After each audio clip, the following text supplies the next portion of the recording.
দীর্ঘ কয়েক মাস ধরে দেশের শিক্ষা প্রতিষ্ঠানগুলোতে মিছিল সমাবেশের নামে বিশৃঙ্খলা সৃষ্টি হচ্ছে। শিক্ষার্থীরা লেখাপড়া ছেড়ে মারধর, ভাঙচুর সহ নানা বিশৃঙ্খলায় জড়িয়ে পড়ছে।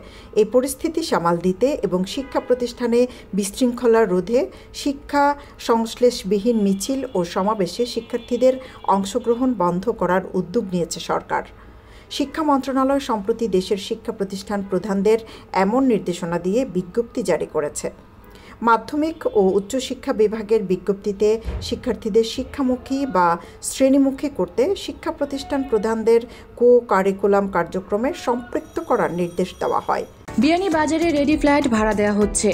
পৌর শহরের টিএনটি রোডে ইবনে আল মতিন টাওয়ারে শিশুদের জন্য বিনোদন, সুসজ্জিত বেডরুম, রুচিশীল balcony, kitchen, dining, lift, CCTV, বিশাল পার্কিং ও ছাদ সহ থাকছে আধুনিক সুবিধা। বিজ্ঞপ্তিতে বলা হয়, সম্প্রতি লক্ষ্য করা যাচ্ছে যে ঢাকাসহ দেশের বিভিন্ন এলাকায় স্কুল ও কলেজ পর্যায়ের শিক্ষার্থীরা শিক্ষা সংশ্লেষবিহীন বিভিন্ন ইস্যুতে আয়োজিত সভা সমাবেশ ও মিছিলে অংশগ্রহণ করছে। ফলে শিক্ষা কার্যক্রম ব্যাহত হওয়ায় কোমলমতি শিক্ষার্থীরা শারীরিক ও মানসিকভাবে ক্ষতিগ্রস্ত হচ্ছে। তাছাড়া এ ধরনের অনাহত কার্যক্রম শিক্ষার্থীর পাশাপাশি অভিভাবকদের মাঝে নানা উৎকণ্ঠা ও উদ্বেগ সৃষ্টি করছে।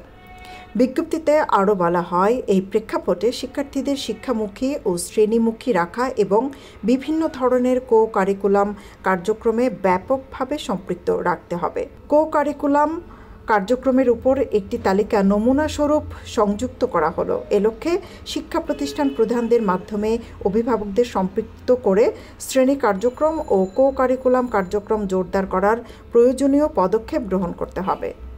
সৈয়দা আখি হক, এবিটিভি।